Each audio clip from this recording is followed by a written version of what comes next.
Hello students, मेरा नाम है सुभाष चक्रधारी और आज की इस क्लास में हम पढ़ेंगे भाई कंजर्वेशन ऑफ मास लॉ। ये जो रहेगा लेक्चर आप लोग का सबसे अच्छा टॉपिक है और एकदम इजी है और ये बहुत ही बेस है भाई, बेसिक यही है। अगर आप इसको कर लिए ना तो आप लोग का जो मोल कॉन्सेप्ट है वो आधा क्लियर यहीं से हो जाता है भाई। ये थोड़ा सा बहुत लेंदी है बट इसको अगर आप कर लेंगे तो आप लोग कंजर्वेशन ऑफ मास लॉ पूरा हो जाएगा और साथ साथ आप लोग का ना इक्विलिब्रियम जो है ना चैप्टर वो भी बहुत अच्छे से हो जाएगा भाई। केवल इसी से ही होगा। इसमें आप लोग का stoichiometric, limiting reagent, excess reagent और जो आप लोग का है मोल कैसे कन्वर्ट किया जाता है एक को दूसरे सेकेंड में, ठीक है ना, सॉलिड को लिक्विड में, लिक्विड को गैस में, गैस को सॉलिड में, ये सब इसी में ही हो जाएगा। तो इस लेक्चर को आप लोग को लास्ट तक का देखेंगे और आराम से भाई। फिर इसके बाद हम लोग इसमें क्वेश्चंस करेंगे, ठीक है ना। Conservation of mass law, simple सी बात होती है भाई, mass neither be created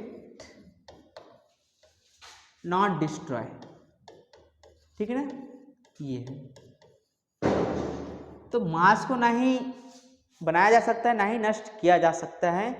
only it's change the form, केवल इसके फॉर्म को चेंज किया जा सकता है। Only change the it's form, ठीक है ना। ये है मतलब जो मास है उसको नष्ट नहीं किया जा सकता बट उसको किसी अदर फॉर्म में चेंज किया जा सकता है।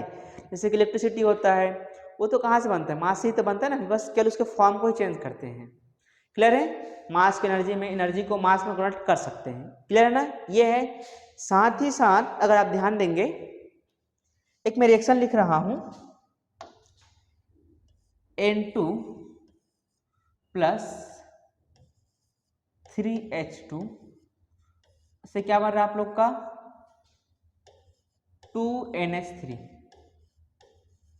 ठीक है ना। ये ऐसा बन रहा है। अगर आप लोग निकालेंगे भाई अमोनिया का जो नाइट्रोजन जो वेट आता है कितना होता है, वो 28 U होता है। U मतलब क्या होता है, यूनिफाइड मास होता है। क्लियर है। यहाँ पर जो हाइड्रोजन है वो 6 हाइड्रोजन है, इसका जो मास होता है वो होता है 6 यूनिफाइड मास। अब 6 कैसे आया देखोगे, 3 इंटू 2, 3H2 का मतलब क्या होता है ना, 3H2 का मतलब क्या होता है, H ऐसा वाले H ये H ये होता है, ठीक है ना। 3H2 ये वाला H होता है, अगर काउंट करोगे तो 6 से ही आएगा, ठीक है ना। ये होता है 6 यूनिफाइड मास भाई। क्लियर है ना।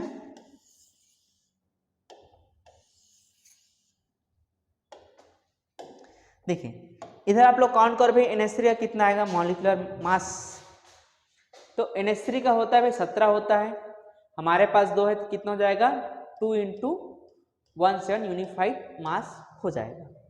क्लियर है ये। तो देखिए भाई कितना हुआ मास, 28 यूनिफाइड मास, 6 यूनिफाइड मास और 34 यूनिफाइड मास। क्लियर है ना। अगर आप इधर जो रिएक्टेंट है उसको सम करो भाई, रिएक्टेंट का मास सम करो, रिएक्टेंट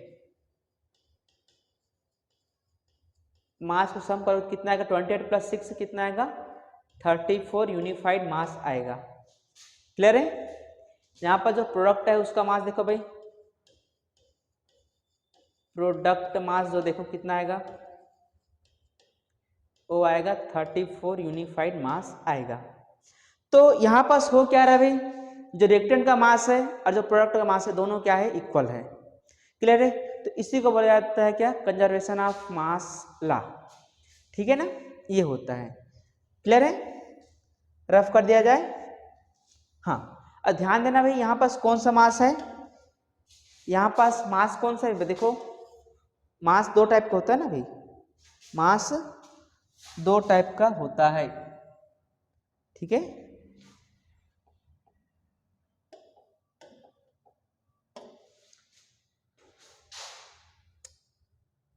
क्या हो गया,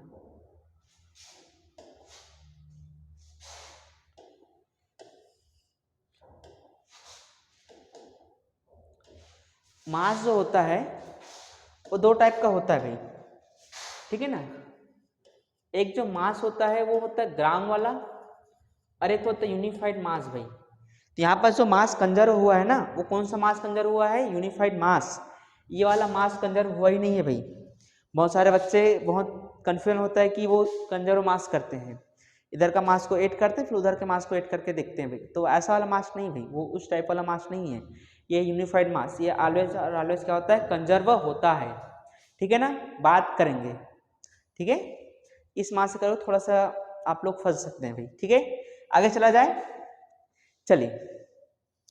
साथ में ना इसमें मैं एक और जो होता है कंजर्वेशन ऑफ मास लॉ के साथ में लाता हूँ, वो होता है आप लोग का भाई छोटा सा होता है। क्या होता है? एक कहाँ गया, कंजर्वेशन ऑफ मास लॉ के साथ में लाता हूँ conservation of particle, conservation of particle, वेशन ऑफ पार्टिकल्स लॉ या एटम्स लॉ।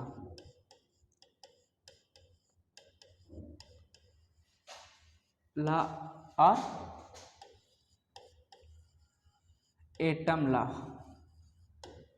क्लियर है? ये है। तो इसमें क्या होता है ना भाई कि जो आप लोग का reactant, total number of reactant atom, इसमें क्या होता है? Total number of reactant atom, तो total number of reactant atom जो होता है वो इक्वल होगा भाई आप लोग का total number of product atom, ठीक है ना। ये है। इसको तो ऐसा आप लोग बुक में पढ़ेंगे तो बुक में कहीं पास नहीं शो किया गया है, बट मैं आप लोग के लिए बता दिया हूँ, क्लियर है ना। ये होता है कंजर्वेशन ऑफ पार्टिकल लॉ और एटम लॉ, दोनों में से एक बोल सकते हो।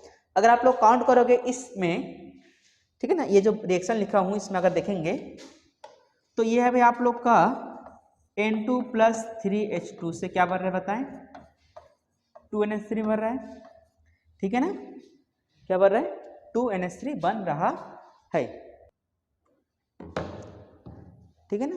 N2 + 3H2 से क्या बन रहा है? 2NH3 बन रहा है। अगर आप देखेंगे ना इसमें, तो इसमें ना इस बार देखो भाई कितने एटम है आप लोगों को दिखे भाई? नाइट्रोजन के 2 एटम, और देखेंगे भाई हाइड्रोजन के इधर है 6 एटम, हाइड्रोजन के इधर है, क्लियर है। नाइट्रोजन के 2 एटम और हाइड्रोजन के 6 एटम। ये हो गया आप लोग का भाई रिएक्टेंट साइड हो गया। कहाँ किधर हो गया? रिएक्टेंट हो गया। प्रोडक्ट में देखो भाई, प्रोडक्ट में क्या है? प्रोडक्ट में क्या है देखो थोड़ा सा, प्रोडक्ट में आप लोग को दिखेगा नाइट्रोजन के 2 एटम और हाइड्रोजन के 6 एटम। ये हो गया, मतलब ये आप लोग का बैलेंस हो रहा है। अगर रिएक्टेंट में जितने एटम हैं, जितने टाइप के एटम हैं, प्रोडक्ट में भी उतने टाइप के एटम हैं, तो conservation of mass law always follow होता है, ठीक है ना। क्या बोला मैंने? मैंने यह बोला कि रिएक्टेंट में जितने टाइप के एटम हैं उतने ही टाइप के एटम अगर प्रोडक्ट में है तो आप लोग का जो रूल होता है कंजर्वेशन ऑफ मास लॉ वो फॉलो होता ही है, क्लियर है। चलिए, ये होता है। हम लोग कुछ एग्जाम्पल और करते हैं, फिर उसमें चेक करते हैं कि फॉलो हो रहा है कि नहीं हो रहा है, क्लियर है। चलिए भाई, इतना हो गया होगा आप लोग से, ठीक है ना। चलिए रफ कर दूं मैं।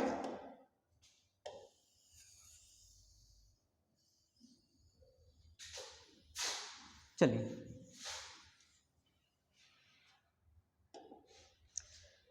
कुछ एग्जाम्पल,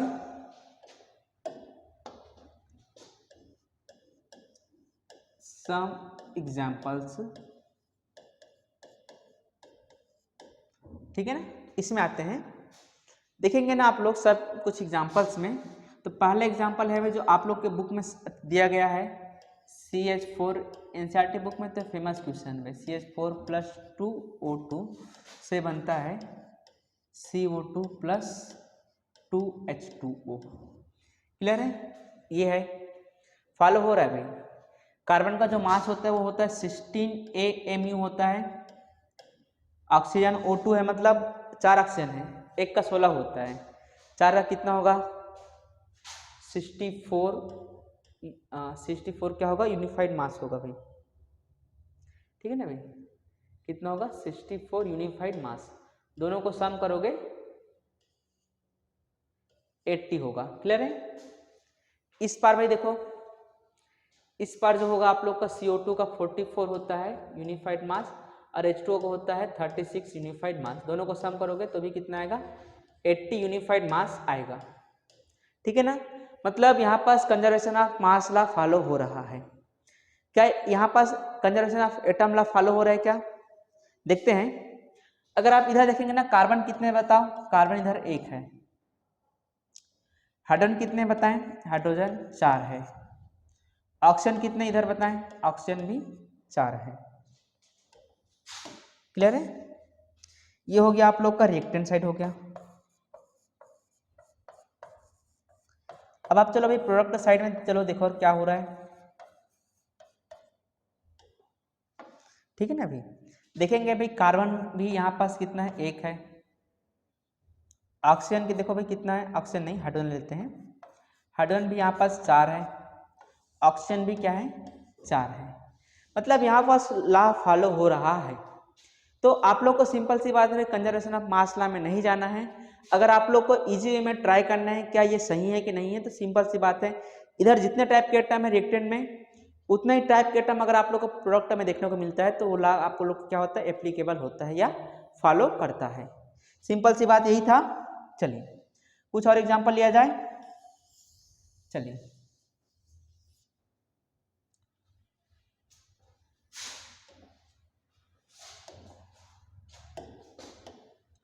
देखो, एक होता है 2SO2 प्लस O2 से बनता है आप लोग का 2SO3।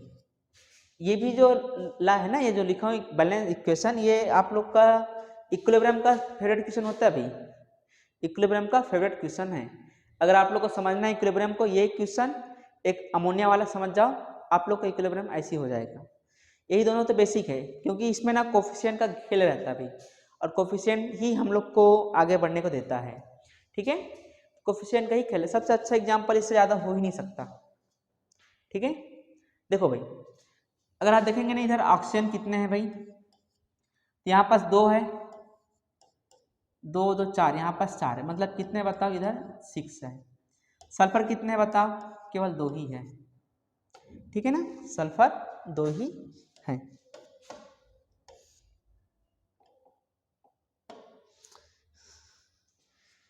इधर देखिए भाई, ऑक्सीजन कितने हैं, इधर ऑक्सीजन 6 है, सल्फर कितने इधर 2 है। तो यहाँ पास फॉलो हो रहा है।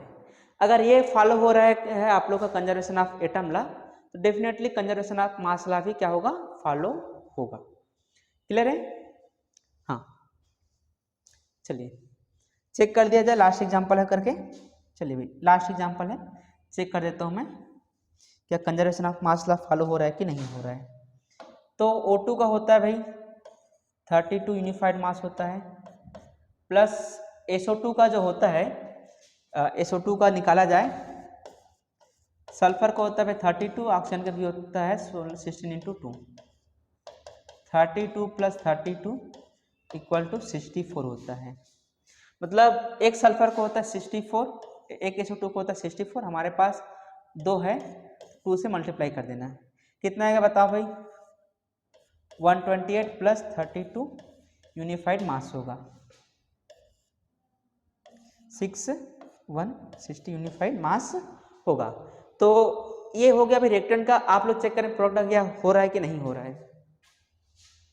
तो चलिए चेक करें आप लोग SO3 का फॉलो हो रहा है कि नहीं हो रहा है। आप लोग कर लिए होंगे, ठीक है ना। चलिए यहाँ पास 2 है, SO3 2 है ना, सामने में 2 लिख लिया हूँ मैं। अब काउंट कर दें SO3 का कितना आता है, ठीक है ना भाई, SO3 का कितना आता है। तो देखेंगे SO3 का,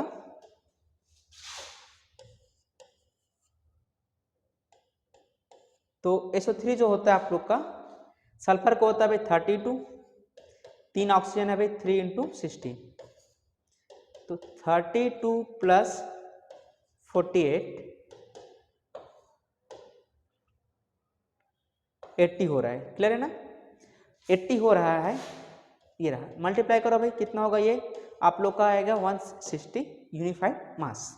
तो ये रूल फॉलो हो रहा है, क्लियर है। तो ऐसा होता है भाई। अब ये तो एक समझने के लिए था, आप लोग कैसे समझते हैं, बट मेन चीज आती है प्रॉब्लम अटेम्प्ट करना, how to attempt the problem, problem से आप लोग पता लगाना है भाई, क्लियर है। चलिए यहाँ पर फॉलो हो रहा है, आगे चला जाए। चलिए मैं क्वेश्चन ले रहा हूँ आप लोग का एनसीईआरटी बुक का, देखो एक पढ़ेंगे भाई, यूनिटरी मेथड पढ़ेंगे, ठीक है ना।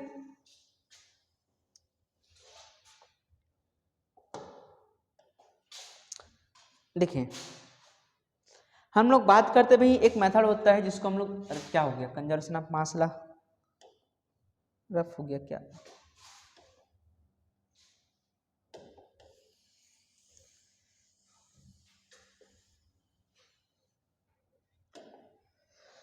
हम पढ़ते हैं थोड़ा सा यूनिटरी मेथड पढ़ते हैं, ठीक है भाई, यूनिटरी मेथड,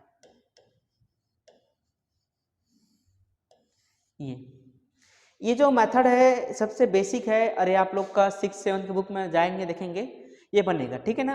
हम लोग इस मेथड को नहीं जानते क्या होता है कैसे होता है, ये सब भूले हुए हैं, बट ये मेथड है भाई, इससे इजी वे में हो जाता है भाई। किसी भी प्रॉब्लम को अगर आप लोग को अगर अप्रोच करना है तो ये method is the best method है, ठीक है ना। परसेंट निकालने का भी सबसे अच्छा मेथड यही है, ठीक है। चलिए देखें, सपोज देखिए 10 पेन का जो रेट है वो मैं बोलता हूँ कि 50 रुपीज़ है, कितना रुपीज़ है बताओ, 10 पेन का रेट कितना है, 50 रुपीज़ है। तो आप लोगों को बताना है कि 35 पेन का रेट कितना होगा भाई, 35 पेन का रेट कितना होगा, ये आप लोग को पता लगाना है, ठीक है। हाँ लगाए भाई, कितना आप लोग बताएं भाई कितना आएगा 35 पेन का रेट, ठीक है। हाँ हेलो, हाँ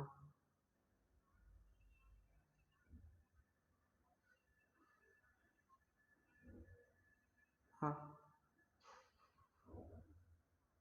हाँ ठीक है, तो नया टंकी कर दीजिए।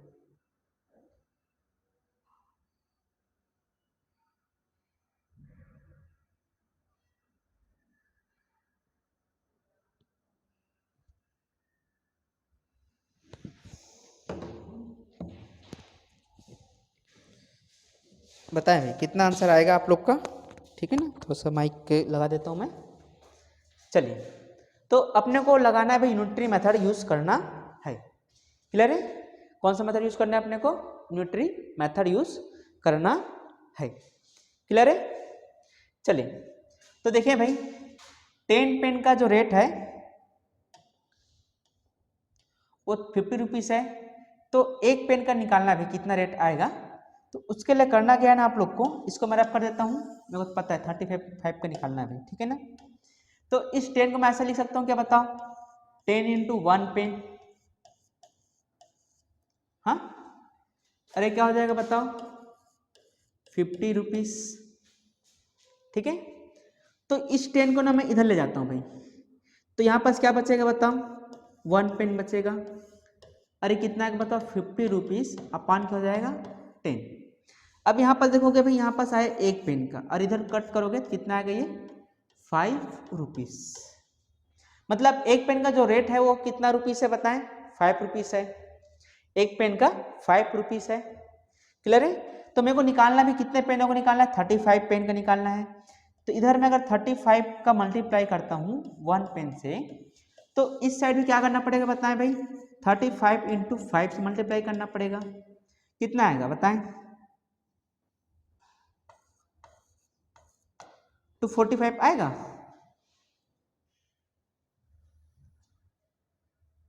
245 आएगा क्या? चलिए मल्टीप्लाई थोड़ा सा इधर हो सकता है, कर लेता हूँ भाई मैं भी थोड़ा सा। 5 × 5 5 175 आएगा, ठीक है ना। 175 रुपीज़ आएगा कि नहीं आएगा? आएगा भाई। तो ये जो मेथड है आप लोग को यूनिटरी मेथड बोला जाता है, इसको क्या बोला जाता है? यूनिटरी मेथड, ठीक है। चलिए क्लियर है? हाँ, इसी के बेस पे ही हम लोग आगे पढ़ेंगे भाई, ठीक है। चलिए देखो, एक है आप लोग का एनसीईआरटी का क्वेश्चन है भाई, ठीक है ना। एनसीईआरटी बुक क्वेश्चन है। हो सके तो इस क्वेश्चन में मैं पूरा जो प्रोसेस है उसको बताने का कोशिश करूंगा कि क्या है, कैसे है, किस टाइप से क्वेश्चन पूछा जा सकता है, वो सभी है भाई। क्लियर है? तो मैं बता देता हूँ कौन सा एनसीईआरटी क्वेश्चन नंबर कौन सा है, ठीक है ना। मैं बताता हूँ भाई कौन सा एनसीईआरटी क्वेश्चन है जो इसी को फॉलो हुआ है। तो ये भाई आप लोग का एग्जाम्पल 1.5, इसमें बोला गया है, क्वेश्चन में लिखता नहीं हूं, मैं केवल बोल देता हूं, ठीक है ना। 50 kg N2 and 10 kg H2 को NH3 बनाने के लिए मिश्रित किया जाता है। मतलब 50 ग्राम N2 और 10 ग्राम H2 को NH3 बनाने के लिए मिश्रित किया जाता है। तो प्राप्त NH3 की मात्रा का परिकलन कीजिए, मतलब कितना NH3 बना है। इन स्थितियों में NH3 उत्पादन के लिए सीमांत अभिकर्म को पहचानिए, मतलब लिमिटिंग रीजन को पहचानने के लिए बोला हुआ है। क्लियर है? देखिए भाई, N2 + 3H2 से मेरे को बनाना है क्या? NH3। ये भी आप लोग का NCERT book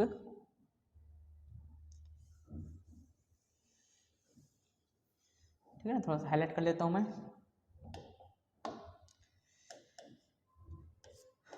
NCERT book question number जो है वो है 1.5, ठीक है ना, ये है।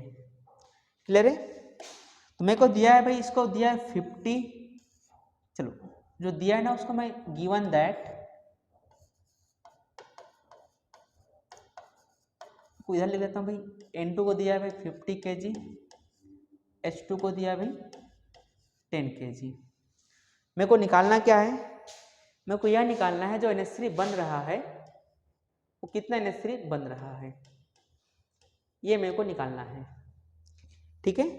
N2 + 3H2 से जो N2 बन रहा है, NH3 बन रहा है, उसको मेरे को निकालना है। तो कैसे निकालेंगे भाई?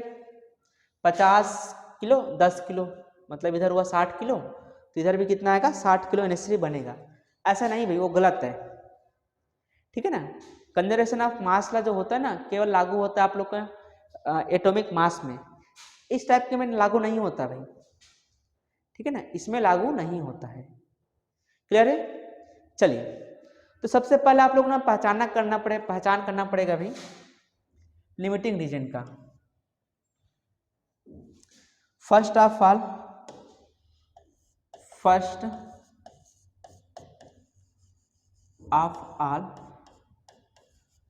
आइडेंटिफाई दी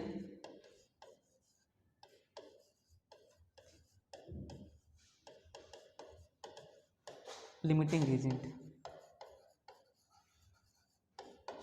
ठीक है ना। तो सबसे पहले आप लोग को आइडेंटिफाई करना पड़ेगा लिमिटिंग रीजन। अब लिमिटिंग रीजन का मतलब, बोलने का क्या मतलब है, यहाँ पास आप लोग का आएगा भाई मोल, ठीक है ना, मोल आप लोग का आएगा। और आप लोग को पता है कि मोल कैसे निकाला जाता है भाई?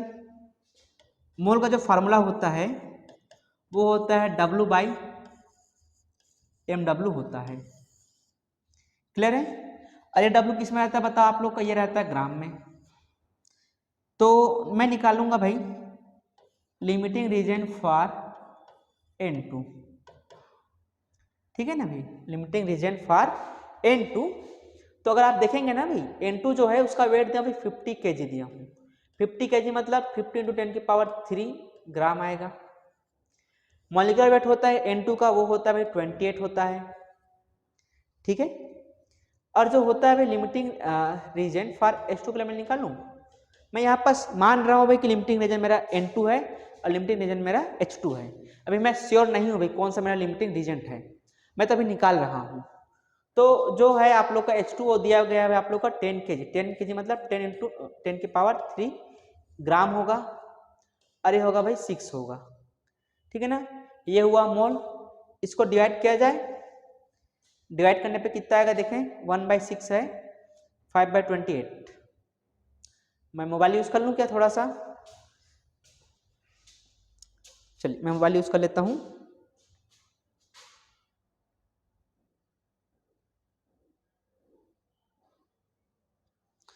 लगभग ये जो आ रहा है आप लोग का, ये आ रहा है भाई 1.7 आ रहा है, ठीक है, 1.7 आ रहा है। और ये जो है आप लोग का,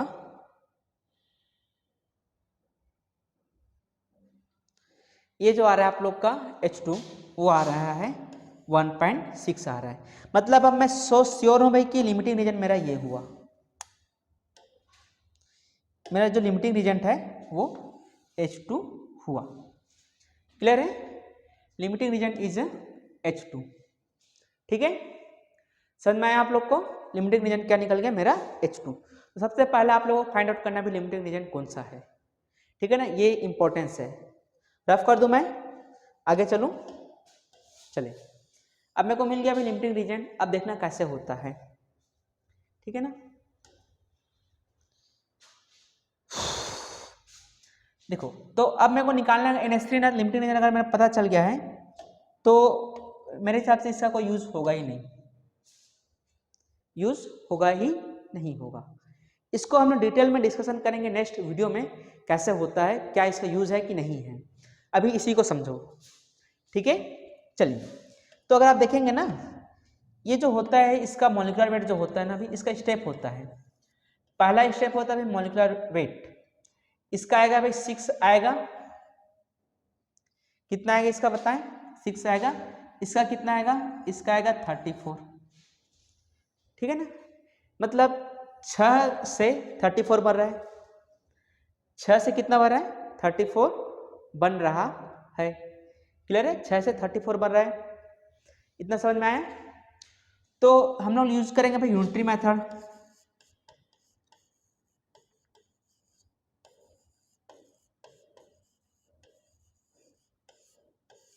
अगर 6 से 34 बढ़ रहा है तो x कितना बनेगा, x बनेगा भाई 34/6 बनेगा, जस्ट अभी हमने पढ़े हुए थे। क्लियर है, x से 34/6 है, तो कितना किलो दिया बताओ, 10 किलो दिया है।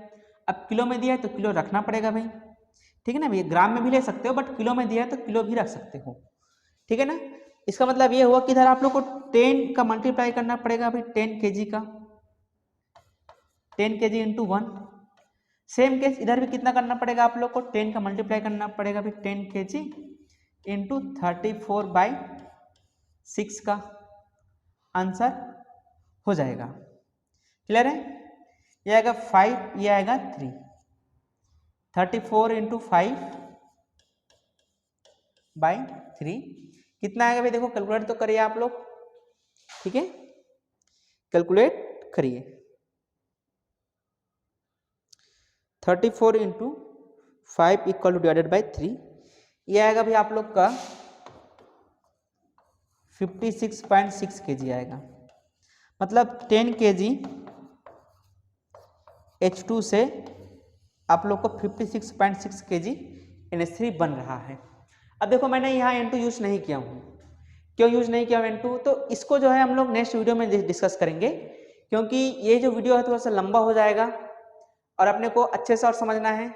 इस वीडियो में हमने यह देखे कि जो होता है कंजर्वेशन ऑफ मास लॉ क्या होता है, कंजर्वेशन ऑफ एटम्स क्या होता है, वो सब हम इस वीडियो में देखे हुए हैं। क्लियर है, अब इसका जो वीडियो आएगा उसमें ना हम लोग पूरा डिटेल में डिस्कशन करेंगे कि यहाँ पर सर H2 से आपने क्यों निकाल दिया, यहाँ पर N2 भी तो खत्म हुआ होगा, हाँ श्योर N2 तो खत्म हुआ है, हो गया है, बट अगर हमने लिमिटिंग रीजन फाइंड आउट कर लिया है तो लिमिटिंग रीजन से आंसर लाएंगे, वो क्या रहेगा आप लोग का, सही रहेगा। ठीक है, चलिए तो आज के वीडियो यहीं तक का, मिलते हैं नेक्स्ट वीडियो में इसी प्रॉब्लम को लेके। Thank you very much.